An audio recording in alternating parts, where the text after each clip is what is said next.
اور وہاں سے ان کا مسایہ حضرت مسیح نہیں، جس مسایہ کے وہ منتظر ہیں، جن کی پیشن گوئیاں تھیں تورات کے اندر، اور ان پیشن گوئیوں کے مصداق حضرت مسیح آئے. حضرت مسیح کو انہوں نے مانا نہیں، باسٹرڈ قرار دیا، کافر قرار دیا، مرتد قرار دیا، اور اپنے بس پڑتے سولی پر چڑھا دیا. یہ دوسری بات ہے اللہ نے کیا کیا. لہذا ان کی سیٹ ویکنٹ ہے. دی مسایہ از یٹ ٹو کم. اور جب وہ مسایہ آئے گا تو وہ اس تخت داؤد پر بیٹھ کر پوری دنیا پر حکمرانی کرے گا. یہ ہے یہود کا موقف. اور اس میں ایک چیز کا اضافہ کر لیجئے، اس میں انہیں عیسائیوں سے کوئی اندیشہ نہیں ہے. عیسائیوں کو کیپچر کر چکے ہیں. اب اگر انہیں نظر آتی ہے مخالفت، تو صرف مسلمانوں سے نظر آتی ہے. اس اعتبار سے مسلمانوں کے سب سے بڑے دشمن اس وقت دنیا کے اندر یہودی ہیں. ان کو کہیں قوت، سیاسی قوت حاصل نہ ہونے پائے.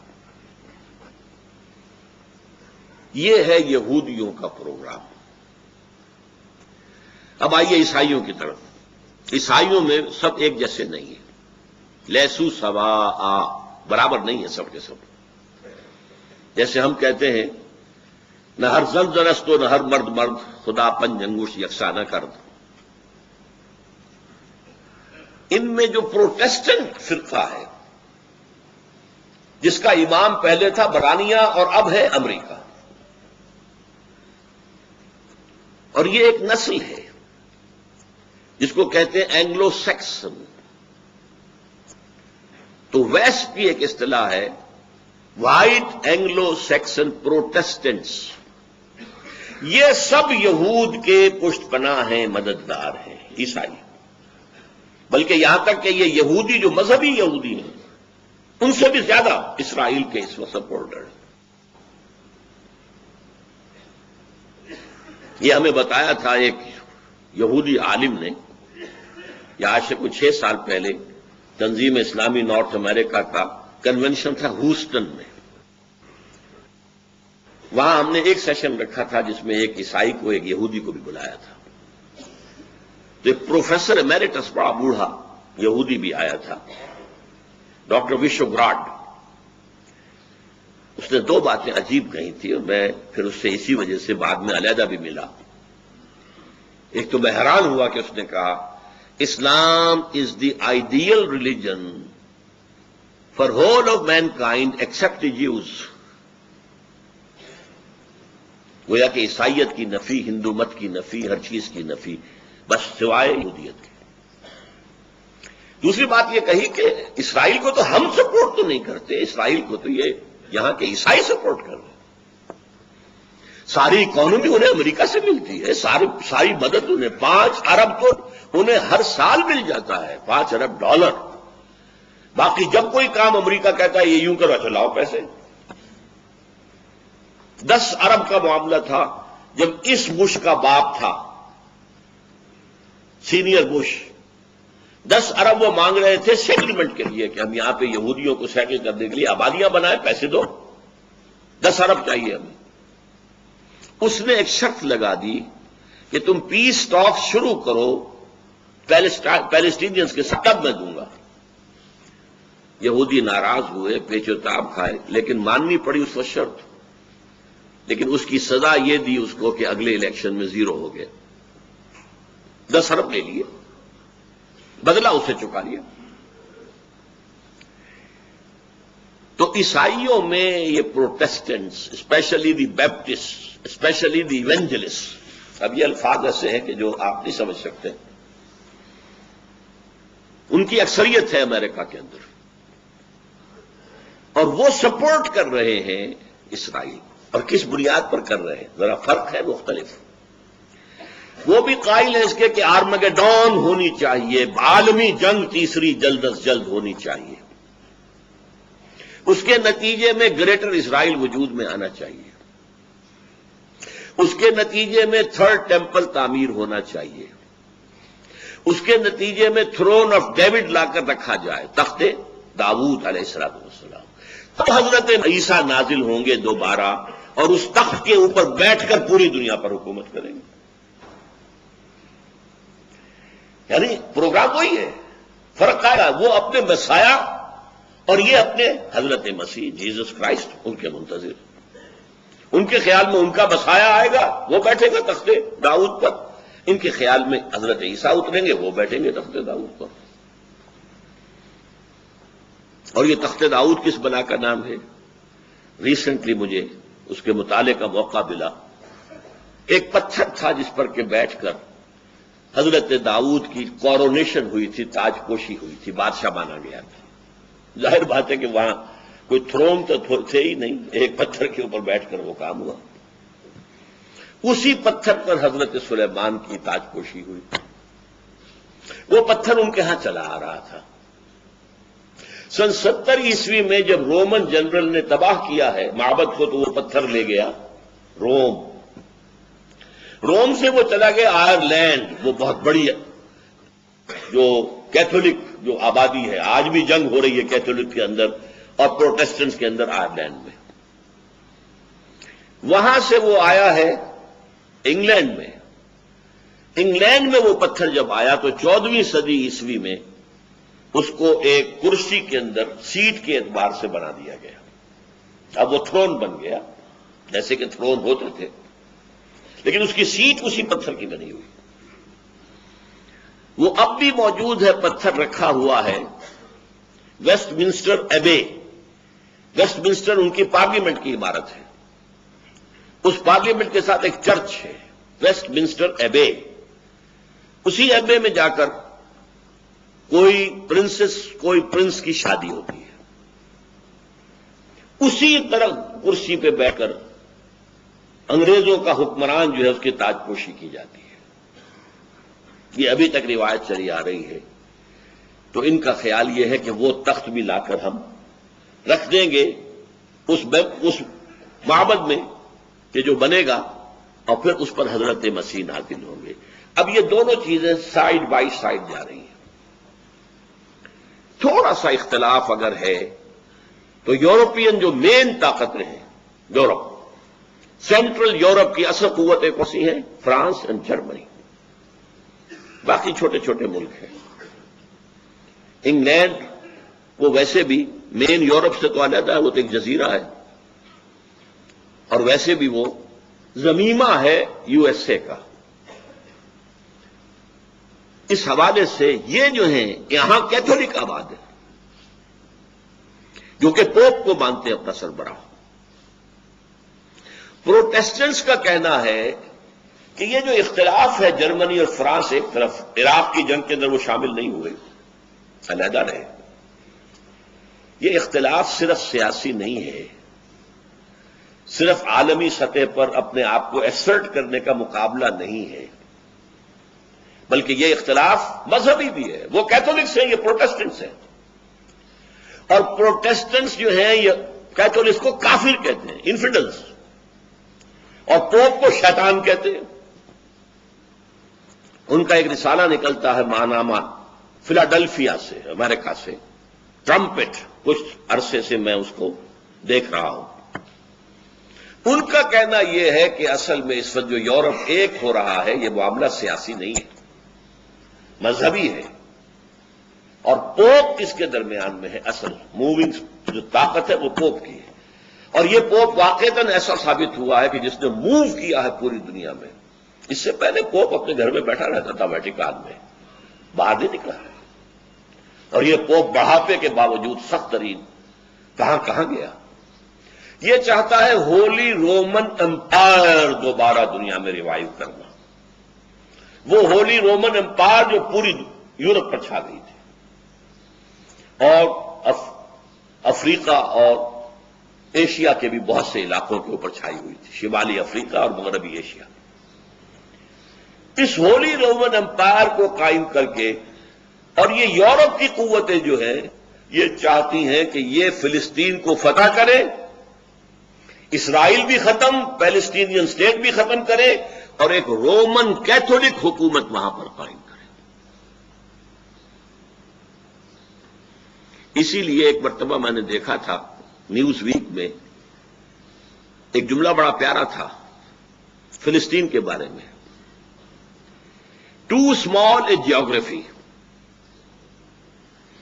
But too big a history. 5000 سال کی تاریخ اس سے وابستہ ہے. یہی حضرت ابراہیم تھے، اسحاق تھے، یعقوب تھے. اس یہودیوں کا بھی مقدس ترین مقام یہی ہے. عیسائیوں میں حضرت عیسیٰ یہیں پیدا ہوئے، یہیں سولی چڑھے ان کے عقیدے کے مطابق. یہیں انہوں نے تبلیغ کی گیلیلی اور مختلف علاقوں میں. لہذا یہ عیسائیوں کا بھی صدر بہت محترم مقام ہے. مسلمانوں کا بھی ہے، وہ حرم کہتے ہیں. تیسرا حرم یہ ہے. پہلا حرم حرم مکی، دوسرا حرم حرم مدنی، تیسرا حرم حرم الحرم الشریف. یہ مسجد اقصی. یہاں سے حضرت محمد صلی اللہ علیہ وسلم کا اسینٹ ٹو دی ہیون، آسمان کی طرف ان کی جو بلند جانے کا معاملہ تھا یہاں سے شروع ہوا تھا. لہذا ٹو اسمال جیوگرافی ہے کتنا؟ ہماری ریاست بھاولپور جو ہوتی تھی اتنا ہے کل. اس سے زیادہ رقبہ نہیں ہے. لیکن تاریخ اور مذاہب کا کانفلوئنس. لہذا اب آپ دیکھیے یہودیوں کا نقشہ یہ ہے، عیسائیوں کا نقشہ یہ ہے، کیتھولکس کا نقشہ یہ ہے کہ وہ یہاں ایک رومن کیتھولک، جیسے انہوں نے تیمور وہاں اس کو تقسیم کرا کر اور وہاں ایک رومن کیتھولک حکومت قائم کی ہے. نائجیریا میں جو شدید ترین فساد مسلمانوں میں اور عیسائیوں میں ہوئے ہیں، وہاں بھی عیسائیوں کا اصل مقصد ایک رومن کیتھولک حکومت قائم کرنا ہے. اور پروٹیسٹنٹس کا یہ الزام ہے، میں نے ایک مرتبہ دکھایا بھی تھا اس جو ٹرمپٹ کا ایک مضمون، اس نے عنوان قائم کیا تھا دی لاسٹ کروسیڈ. آخری کروسیڈ اب ہونے والا ہے. ساری یورپی قوتیں جمع ہو کر حملہ کریں گی اور یہاں عیسائی حکومت قائم کریں گی. کروسیڈ کس لیے تھا؟ اور نوٹ کیجئے پہلے کروسیڈ کب شروع ہوئے تھے؟ سیکنڈ ملینم. یہ کتنے ہزار سال کو ملینم کہتے ہیں. پہلا ملینم ختم ہو گیا 1000 سال بعد حضرت عیسیٰ کے. دوسرا ملینم شروع ہو گیا 1001 سے. دوسرے ملینم کے شروع میں کروسیڈ شروع ہوئے اور 1099 میں انہوں نے بیت المقدس کو فتح کر لیا. اب یہ تھرڈ ملینم شروع ہوا ہے نا 2000 سال کے بعد. 2001 سے شروع ہو گیا ہے تھرڈ ملینم. اور اس کے شروع میں یہ آخری کروسیڈ ہوگا کہ یورپ کے رومن کیتھولک قوتیں فلسطین پر حملہ آور ہوں گی اور یہاں ایک رومن کیتھولک حکومت قائم کرنا چاہیں گے.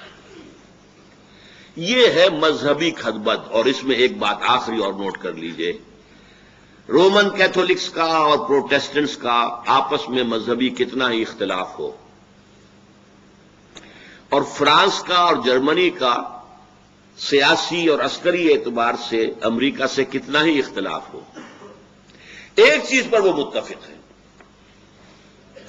ایک تو فلسطین کو ٹوٹل کو آزاد کرانا مسلمانوں سے، اور نمبر 2 مسلمانوں کے اندر جو یہ دماغ میں خناس پیدا ہو گیا ہے کہ ہمارا ایک نظام ہے، ہم اپنا نظام قائم کریں گے، اس کو ختم کرنا، واش آؤٹ کرنا. اس پس منظر میں اب آپ ایک بات سوچئے، بہت اہم بات ہے. صدر بش نے بھی کہا اور بھی کہتے ہیں Americans, we are not against Islam, we are not going to war against Islam, we want a war within Islam. اس کا کیا مطلب ہے؟ اسلام 2 ہے. ایک اسلام مذہب ہے، ایک خدا کو مانتے ہیں، اس کی نماز پڑھتے ہیں، اس کے حکم پر روزہ رکھتے ہیں، اس کے حکم کے مطابق حج کرتے ہیں، عمرہ کرتے ہیں، زکوٰۃ بھی دیتے ہیں جن کو اللہ توفیق دیتا ہے. ان کے عقائد ہیں، ان کے کچھ سیریمنیز ہیں، عیدیں ہیں، عید الاضحیٰ ہے، عید الفطر ہے، ان کے کچھ سوشل کسٹمز ہیں، ریچولز ہیں. بچہ پیدا ہوتا ہے تو عقیقہ کرتے ہیں، شادی کرنی ہو تو نکاح ہوتا ہے، اور نمبر 3 کوئی مر جائے تو دفن کرتے ہیں، جلاتے نہیں ہیں. یہ ہے مذہب. شراب نہیں پیتے، سور نہیں کھاتے، یہ مذہب ہے. ایک اسلام ہے دین، اس کا ایک سیاسی نظام ہے، اس کا ایک معاشی نظام ہے، اس کا ایک سماجی نظام. ہماری ساری جنگ اسلام ایز اے دین کے خلاف ہے، اسلام ایز اے مذہب کے خلاف نہیں ہے. تو ان کا کہنا پارشلی ٹرو ہے. ہم مذہب اسلام کے خلاف نہیں ہیں، اور اس کی وہ گواہیاں دیتے ہیں. دیکھو تم یہاں آتے ہو اور یہاں کالوں کو گوروں کو کنورٹ کر لیتے ہو، ہم نے کبھی اعتراض کیا؟ تم یہاں آتے ہو، ہماری چرچز ہماری سینیگوگز خریدتے ہو، مسجد بنا لیتے ہو، ہم نے کبھی اعتراض کیا؟ تم نمازیں پڑھتے ہو، ہم نے اعتراض کیا؟ یہ ضرور ہے کہ آپ ورکنگ ٹائم میں نہیں پڑھ سکتے. کبھی کبھی وہ لوگ ان میں سے اتنے کنسیڈریٹ بھی ہوتے ہیں، ورکنگ ٹائم میں بھی وہ وقت دے دیتے ہیں کہ عصر کی نماز پڑھ لو، زور کی پڑھ لو. ورنہ عام مسلمان وہاں مجبور ہے کہ لنچ کا جو آتا ہے 1 گھنٹے کا وقفہ، اسی میں وہ ظہر اور عصر پڑھ لیتے ہیں، اور پھر گھر جا کر مغرب اور عشاء. لیکن ہمارا اعتراض کوئی نہیں. روزے رکھتے ہو، ہم ایک اعتراض کرتے. تو اسلام سے تو ہماری جنگ نہیں ہے. اسلام ایز اے مذہب we are ready to embrace. بلکہ رمضان میں ہم وائٹ ہاؤس میں افطاری بھی دے دیں گے، بلا لیں گے بہت سے لوگوں کو، آؤ بھائی افطار کر. اور عید کے موقع پر کوئی کمیموریٹو جو ہوتے ہیں سٹیمپ، وہ بھی ایشو کر دیں گے. یہ تہوار تو تمہارا ہے، اور یادگاری ٹکٹ ہم جو ہے ایشو کر رہے ہیں. تو اس اسلام سے ان کی کوئی جنگ نہیں ہے. They are ready to embrace. اس لیے کہ سیکولرزم کا اصول ہی ہے. سیکولرزم لا مذہبیت نہیں ہے، لا دینیت ہے. ہما مذہب لا دینیت. ہما مذہب کیا مطلب؟ ایک سیکولر ملک میں تمام مذاہب رہ سکتے ہیں. ہندو وہاں ٹیمپلز بنا رہے ہیں، عیسائی وہاں گردوارے بنا رہے ہیں، یہ سکھ جو ہے. ہما مذہب، سب مذاہب کی اجازت ہے، کھلی اجازت ہے. ایک خدا کو پوجو، 1000 کو پوجو، درختوں کو پوجو، سانپ کو پوجو، جس کو چاہو پوجو. ٹیمپل بناؤ اور اس میں جو چاہو بھجن گاؤ، کچھ اور کرو، بتوں کو پوجو، اور اگر چاہو تو گردوارہ بناؤ، گرو گرنتھ کے سامنے متھا ٹیکو. ہمیں کوئی اعتراض نہیں. تو اسلام سے بھی ہماری کوئی جنگ نہیں. لیکن اسلام ایز اے مذہب، اسلام ایز اے دین، nothing doing. We can't bear it. اس کو ہم نے ختم کر کے دم دینا. میں نے پہلے ایک بات کہی تھی، اس کو یہاں دوبارہ ذہن میں تازہ کر لیں. 50 برس تک جو کولڈ وار چلی ہے وہ مذہب پر نہیں تھی، نظام پر تھی. کیپٹلسٹک سسٹم ورسس کمیونزم، نظام کی بات تھی. انفرادی ملکیت ختم، قومی ملکیت، سود ختم. پیسہ نہیں اپنے پاس رکھ سکتے، بس ویجز کھاؤ، ویجز دیں گے وہ کھا لو. رفتہ رفتہ اجازت دی گئی. تم اپنے گھر کے کسی صحن کے اندر سبزی بولو، اور وہ سبزیاں جو ہیں اپنے دروازے پر رکھ کر بیچ لو، اس کی اجازت ہے بس. اور کوئی پرائیویٹ بزنس نہیں. نو فارمز، نو فیکٹری، نو شاپ. تو آج اصل میں اس اسلام کے خلاف جنگ ہے جو ڈکلیئر کی جا چکی ہے. اسی لیے کہتے ہیں وار ود ان اسلام. اب وہ ٹکرا دینا چاہتے ہیں جو مذہبی تصور والے عناصر ہیں ہمارے ملک کے اندر اور عالم اسلام میں.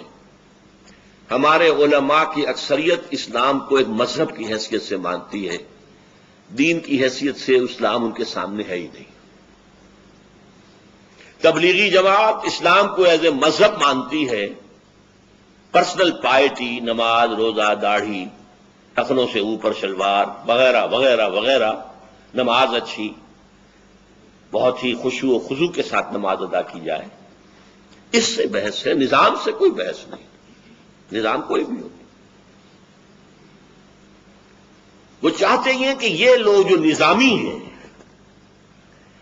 ان نظامیوں کو کش کر دیں، یہ مذہبی لوگ، لہذا مذہبی لوگوں کو سپورٹ کریں گے۔ اس سے انہیں دو مقصد حاصل ہو جائیں گے، ایک بات واضح ہو جائے گی کہ مذہب کے خلاف تو ہے ہی نہیں، تو خامخواہ کچھ لوگ جو ہیں بہکاتے ہیں ہمیں، یہ اسلام کے خلاف کہاں ہے؟ ہو سکتا ہے وہ مسجد بنانے کے لیے آپ کو گرانٹ دے دے، انہیں اس میں کوئی حرج نہیں۔ تبلیغی جماعت کے وفود امریکہ میں آئے، چکر لگائے، انہیں کوئی اعتراض نہیں، وہ نظام کی بات نہیں کرتے۔ نظام کی بات کون کرتے ہیں؟ اب یہ میں چاہتا ہوں کہ ذرا آپ سمجھ لیں اصل میں ہوا کیا ہے۔ آج سے نصف صدی قبل، کہیں 300 برس سے، کہیں 200 برس سے، کہیں 100 برس سے یورپ کی کولونی پاورز عالم اسلام پر قابض تھی۔ ہمارے ہاں انگریز تھا، ملایا وغیرہ کے اندر ولندیزی تھے، مصر میں انگریز تھے، شام میں انگریز تھے، شام میں فرانسیسی تھے، عراق میں انگریز تھے، لیبیا میں اطالوی تھے، موریتانیہ اور صحرا جو ہے اس میں اسپینیڈز تھے، وغیرہ وغیرہ۔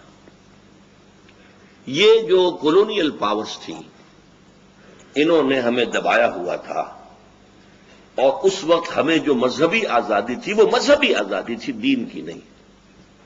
دین تو ان کا تھا،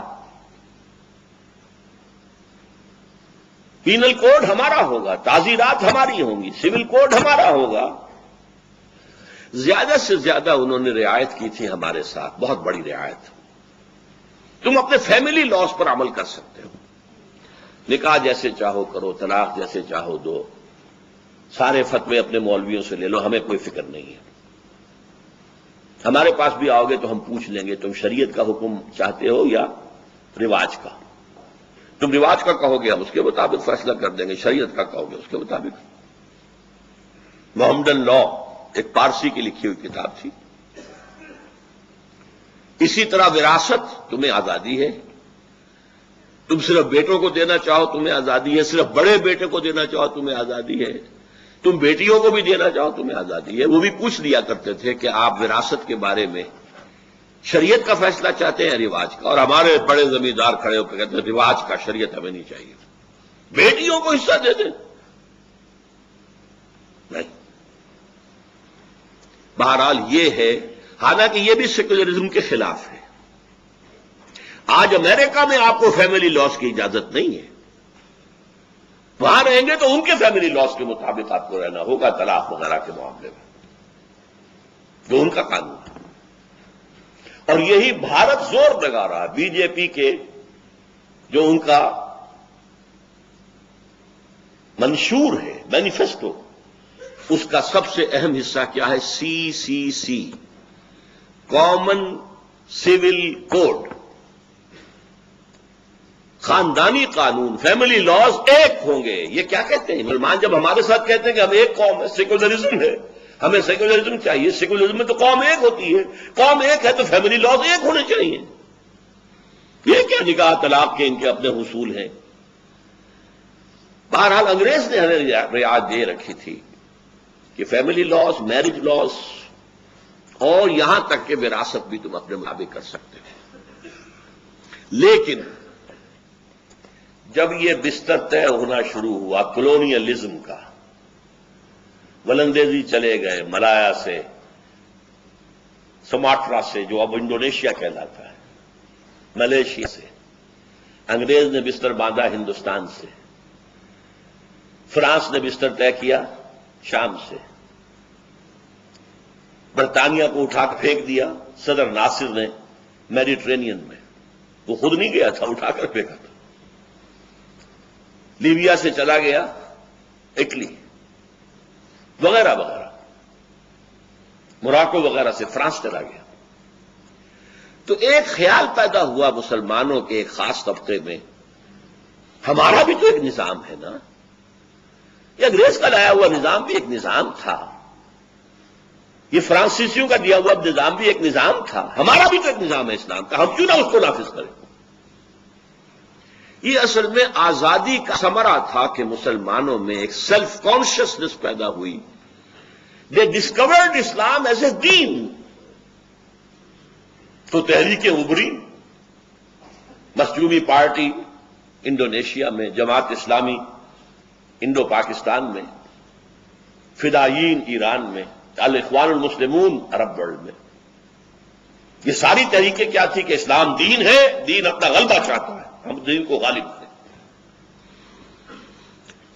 لیکن دو فیکٹرز ایسے تھے جس کی وجہ سے، بلکہ تین، آج تک ہی کامیابی نہیں ہو سکی.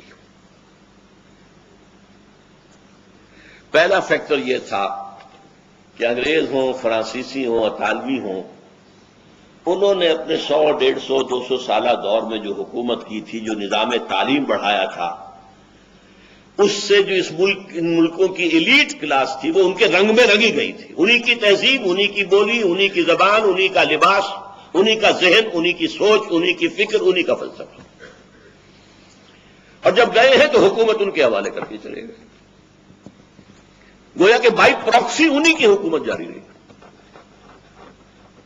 اور اس طبقے کے نزدیک بھی اسلام صرف مذہب ہے، وہ دین اسلام سے واقف ہی نہیں ہے، چاہے وہ پرویز مشرف ہوں اور چاہے وہ فاروق لغاری ہوں اور چاہے وہ کوئی ہو. دوسری بات، ان مسلمان تحریکوں نے طریقہ کار غلط اختیار کیا. اسلام ایک نظام کی حیثیت سے حضور نے برپا کیا تھا، اور یہ دوبارہ ہو سکتا ہے تو صرف حضور ہی کے طریقہ کار پہ ہو سکتا ہے. انہوں نے سمجھا وہ تو آؤٹ آف ڈیٹ ہے، پرانا ہے، چلو الیکشن میں حصہ لو، اس سے اسلام نافذ کریں گے. اس میں ناکامی ہوئی تو گولی چلانی شروع کر دی، فلاں کو مار دو، فلاں کو مار دو، سادات کو مار دو. سادات مر گیا تو حسنی مبارک آ کے بیٹھ گیا. ابھی کل پرسوں میرے پاس ایک نوجوان آیا تھا کہ میرا دم گھٹ رہا ہے، میں چاہتا ہوں پرویز کو قتل کر دوں. اگر تمہارا دماغ خراب ہے، ایک پرویز کو قتل کرو گے تو اور کوئی پرویز آ کے بیٹھ جائے، فائدہ کیا ہو؟ کہاں تبدیلی ہوئی ہے؟ حکومت فوج کے ذریعے سے کوئی تبدیلی ہوئی ہے آج تک؟ اس اعتبار سے یہ غلط میتھوڈالوجی جو ہے اس نے ان تحریکوں کو کہیں کامیاب نہیں ہونے دیا. اب ان دو اعتبارات سے اچھی طرح سمجھ لیجئے. نمبر ایک، ہمارے عوام کے ذہنوں پر علماء کا جو تسلط ہے، لہذا وہ تصور دین سے واقف ہی نہیں ہے، وہ اسلام کو ایز اے مذہب جانتے ہیں. نمبر دو، یہ جب بستر لپٹے ہیں استعمار کے، تو جو نیچے حکومتیں بنی ہیں وہ انہی کے تربیت یافتہ لوگ تھے، تربیت دادا لوگ تھے، چاہے آئی سی ایس آفیسرز تھے اور چاہے وہ بڑے بڑے لینڈ لارڈ تھے جن کے بچوں کی تعلیم مغرب میں ہوئی ہے. پھر پگاڑا صاحب بھی تو، یہ دونوں بھائی لے جائے گئے تھے ان کے والد کو پھانسی دینے کے بعد انگلینڈ میں، وہاں ان کی تربیت ہوئی ہے نا. اور بھی جتنے بڑے بڑے جاگیردار ہیں ان کے بچے تو وہاں تربیت حاصل کر کے آتے ہیں جہاں سے ان کی برین واشنگ کر دی جاتی. اور تیسرے، دینی تحریکوں کی غلط میتھوڈالوجی، یا بیلٹ یا بولٹ، دونوں غلط، یکساں غلط. اب میں اپنی گفتگو ختم کر رہا ہوں اس بات پر. اس پورے پس منظر میں یہ بات واضح ہے کہ اس وقت اسلام اور مسلمانوں کا مستقبل بہت تاریک ہے، بہت تاریک ہے، بہت تاریک ہے. امریکہ جیسی سپر پاور، عالمی تہذیب کے 3 لحاف اور دینی مذہبی سطح پر عیسائیت اور یہودیت کا گٹھ جوڑ اور دشمنی اسلام سے، اور تیسرا اس ٹرائنگل کے اندر شامل ہو گیا ہندوستان، مشرکین. ان کی قوت، ان کی طاقت، ذرائع ابلاغ پر ان کا قبضہ نظام تعلیم کو اب جو نیا رنگ دے رہے ہیں NGOs کے ذریعے سے، ان سب کے ہوتے ہوئے الرغم اسلام ایز اے دین کم سے کم مستقبل قریب میں اس کا کوئی امکان نظر نہیں آتا۔ ہاں، اسلام ایز اے مذہب وہ باقی رہے گا۔ ملا کو جو ہے ہند میں سجدے کی اجازت، نادا یہ سمجھتا ہے کہ اسلام ہے آزاد، اسلام آزاد نہیں ہوگا۔ ہاں، مذہب اسلام موجود رہے گا، البتہ یہ صرف مستقبل قریب کی بات ہے۔ مستقبل بعید میں کیا ہونا ہے؟ ناز اتنا نہ کریں ہم کو ستانے والے، اور بھی دور فلک ہیں ابھی آنے والے۔ Tables will be turned. یہ کب ہوگا، کیسے ہوگا، اس موضوع پر اب میں گفتگو کروں گا۔ میرا آج کا جو ہے خطاب، اس کے ایک ویڈیو یا آڈیو آپ حاصل کریں، دوبارہ سنیں، سہ بارہ سنیں، بار بار سنیں، لوگوں کو سنائیں، تاکہ انہیں جانکاری ہو، انہیں معلوم ہو دنیا میں ہو کیا رہا ہے، کون سی قوتیں ہیں، اور اسلام بطور دین کس طور سے ہدف بن چکا ہے ان تمام ورلڈلی پاورز کا، چاہے وہ امریکہ ہے اور چاہے وہ یورپ کا سینٹرل حصہ، ان سب کا ٹارگٹ اسلام ایک دین کے اعتبار سے ہے۔ اقول قولی ھذا واستغفر اللہ لی ولکم ولسائر المسلمین والمسلمات۔